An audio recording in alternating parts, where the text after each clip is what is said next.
Picture this. You and your friend are sitting in separate interrogation rooms at a police station. You're both suspected of committing a crime together. A detective walks in and lays out the deal. We don't have enough evidence to put both of you away for the big charge, so here's the offer. He slides a paper toward you. If you both stay silent, we can only nail you on a minor charge. You each get 1 year in prison. If you betray your friend and they stay silent, you go free. They get 10 years. If you both betray each other, we use your statements against you both. You each get 5 years. Oh, and your friend is getting the exact same deal in the next room. You can't talk, you can't text, you can't signal, you have to decide alone. Here's the payoff table. You both stay silent. 1 year each. You rat, they stay silent, 0 for you, 10 for them. They rat, you stay silent, 10 for you, 0 for them. You both rat 5 years each. So what do? Stay loyal or protect yourself? This is the prisoner's dilemma. And it's not just some classroom game. It's how a lot of real life works. The logic trap. Let's walk through the logic the way a cold, calculating brain would. You think, what if my friend stays silent? If they stay silent and I also stay silent, I get 1 year. If they stay silent and I betray them, I go free. So if they're silent, ratting them out looks better for you? Now flip it. What if my friend betrays me? If they betray and I stay silent, I get 10 years. If they betray and I also betray, I get 5. So if they rat, you're better off ratting too. No matter what they do, there's a strong pull to betray. If they're loyal, you benefit. If they betray, you protect yourself. So a perfectly selfish, perfectly rational person thinks, betray, that's the safe move. But here's the twist. If both of you think that way, you both betray and both end up with 5 years.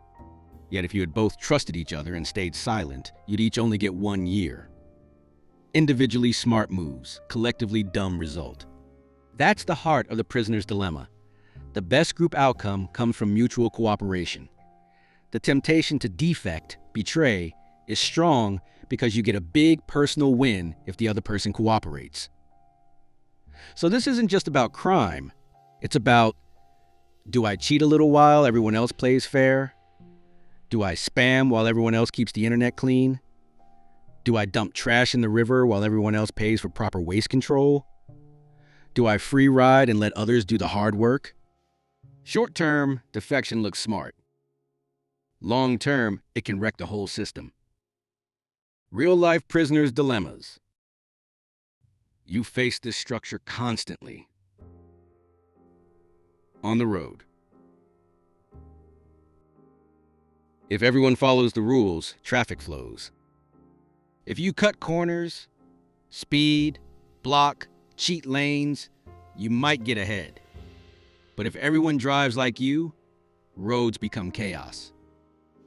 At work. Team project. If everyone does their part, the project shines and the stress is shared. If you slack while others carry you, you win short term. But if everyone does that, the project fails and trust dies. On the internet. If creators and users act decent, comment sections and communities stay useful. Trolls, bots, and spammers all play the defect while others cooperate game. When that behavior spreads, the platform becomes toxic. In each of these, the prisoner's dilemma is quietly running in the background. If I act selfishly while others stay good, I win. But if we all act selfishly, we all lose. One shot versus repeated game. In the prison version, you make the choice once. That's called a one-shot prisoner's dilemma. But in real life, most relationships are repeated games. You see your coworkers every day. You live with your family for years. You deal with your neighbors for a long time. You keep using the same platforms, same streets, same systems. Game theorists found something big. In a one-shot situation, selfish defection looks like the rational move. But in repeated situations, cooperation becomes powerful, as long as you can. Remember what people did before. Reward cooperation. Punish defection. Strategies like tit for tat became famous. Start by cooperating, then do whatever the other player did last time. If they cooperated, you cooperate again. If they defected, you defect next round. Simple, clear, forgiving. And in many scenarios, it does extremely well. Why? Because it rewards trust. You're nice first. Defends against abuse. You don't let them keep exploiting you. Allows recovery.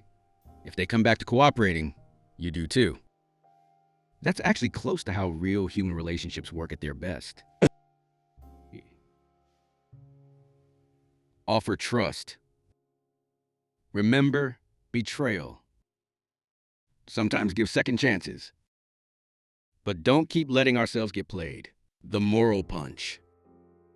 The moral dilemma here isn't just, would you snitch on your friend?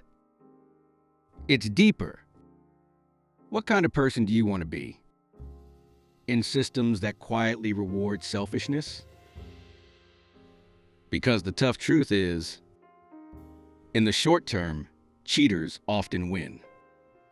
In the long term, cheats destroy trust, and then everyone pays, including them. You see this in corruption. One person bends the rules, gets rich.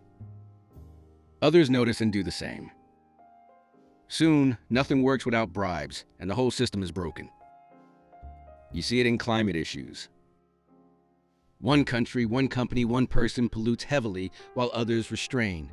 They gain cheap growth. But if everyone copies that, the shared environment collapses.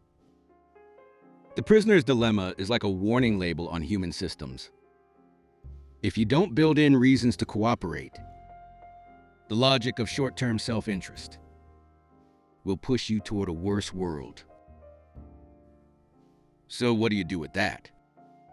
Let's drop it out of theory and into your actual life. 3 questions for every day. Prison cells. Next time you feel tempted to do the selfish but smart thing, try these 3 questions. 1. If everyone did what I'm about to do, what would this world look like? This is the classic test. You're thinking about pirating software or media you could afford, cheating just a bit on an exam, free riding in a group project, lying on a form to get an advantage. Ask, if my behavior became the norm, would this system still work or collapse? If the honest answer is, it would collapse, you're probably sitting in a prisoner's dilemma. That doesn't instantly tell you what to do. But it tells you your move has system-level effects if it scales. 2. Is this a one-time hit and run or a relationship I care about? Cooperation makes the most sense in repeated games. So ask, will I see these people or this system again? If it's your friend group, team, family, community, or long-term platform, burning trust for a short win is almost always dumb. You're poisoning your own future. If it's a pure one-shot with strangers, the temptation to defect is higher, but that's also how we gradually trash spaces that could have become long-term communities. Sometimes what feels like a one-shot, for example, anonymous online spaces, can evolve into repeated relationships. If you practice defecting, you're training yourself for the worst version of every future community. 3. What kind of player do I want to be in the long run? Game theory talks about strategies. You're choosing one, whether you realize it or not. Ask yourself, do I want to be the person who always tries to exploit others, or the person who cooperates but isn't naive? A healthy long-term strategy might look like default, cooperate, you give people a fair shot. Defend. Don't tolerate repeat exploitation. If someone keeps defecting, you stop playing their game. Forgive. Allow return to cooperation. You don't stay bitter forever if they genuinely change. That combination builds reputation. People learn they can trust you not to exploit them when they're kind. They also learn they can't walk all over you. In a world full of many prisoners' dilemmas, that's powerful. So, what's the right answer? If we go back to that interrogation room, from a strict self-interest, one-shot, no-future point of view, betray looks like the rational answer. From a relationship and character point of view, staying loyal might be the move, even if you pay more today. But real life is messier. Maybe your friend would betray you without hesitation. Maybe the system itself is corrupt. Maybe the people asking you to be loyal are exploiting you. So there's no single universal rule like always cooperate or always defect. The real moral work is to recognize when you're in this structure and then ask, what happens to us if we all make the same move I'm about to make? Am I trading trust and reputation for a short-term gain I'll regret? Is this a place where building cooperation is actually possible? Or is this a rigged game that I need to step out of? The prisoner's dilemma doesn't just show how people get stuck. It also quietly suggests something hopeful.